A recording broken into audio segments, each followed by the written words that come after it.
Well, 10 years ago, the Lord brought something into my life that I never dreamed would happen.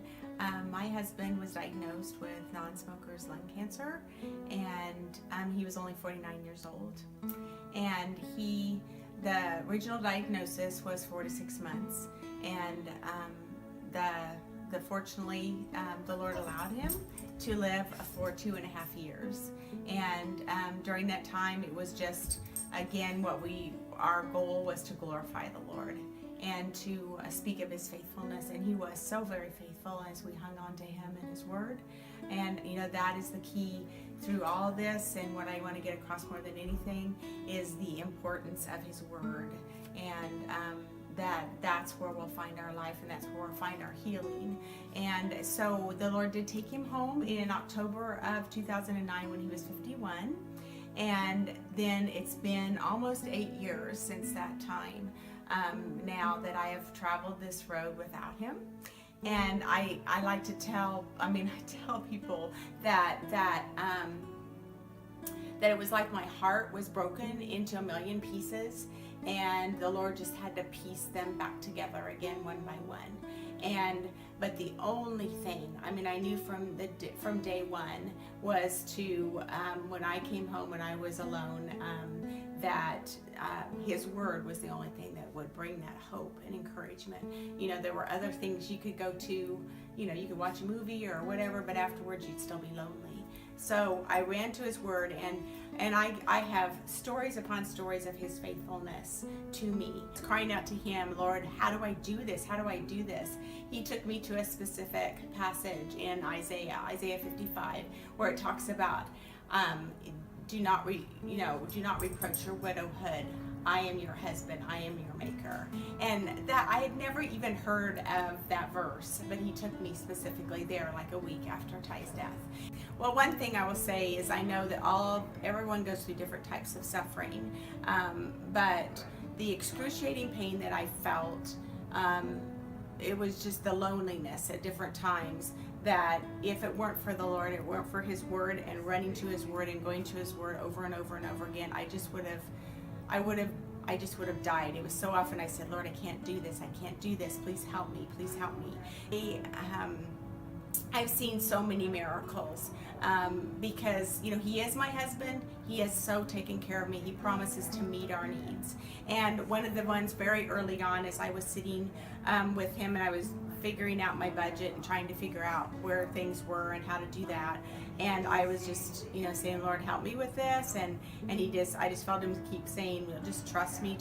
And so I finished it up. And then the next day I went with a friend for breakfast, and we shared a meal, and it came to $3.25. And so we finished up, and I came home, and I had a guy there at my house, just helping me with some things. And we were standing in the driveway, and he said, what are all these quarters? And I said, or what's all this money in your driveway? And we looked, and it was all quarters.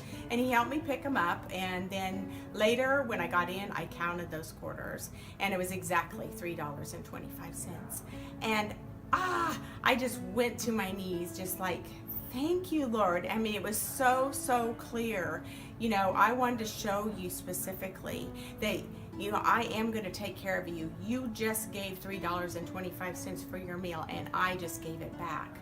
That, I just want you to know that I am faithful. And so I have that stack of quarters stacked in my kitchen, and they will always be there. I will never spend them, and I don't know how many times I've gone back, one of those days, those hard days, and thinking, oh, Lord, here I am again. Can I do this? Life's hard. I'm ready to be home. I'm ready to be home with you. And he reminds me of those quarters. He reminds me of his faithfulness. And I know how I was before, pre-cancer. I feared a lot of things, or I'd think, oh, what if my husband would die? What would I do? And I couldn't imagine it. Well, the worst possible thing that I could imagine happened to me. And I can promise you that, you don't have to fear, because now I don't fear. I really, really don't fear anything, because I know that God is faithful, and I know that He is there for me, and He would be there for you. And, I've shared this many times with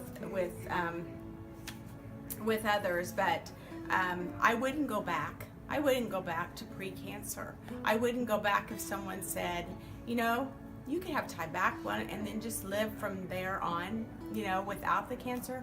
I wouldn't, because I wouldn't trade. I wouldn't trade what the suffering has brought to me. I wouldn't trade the intimacy that I have with Jesus.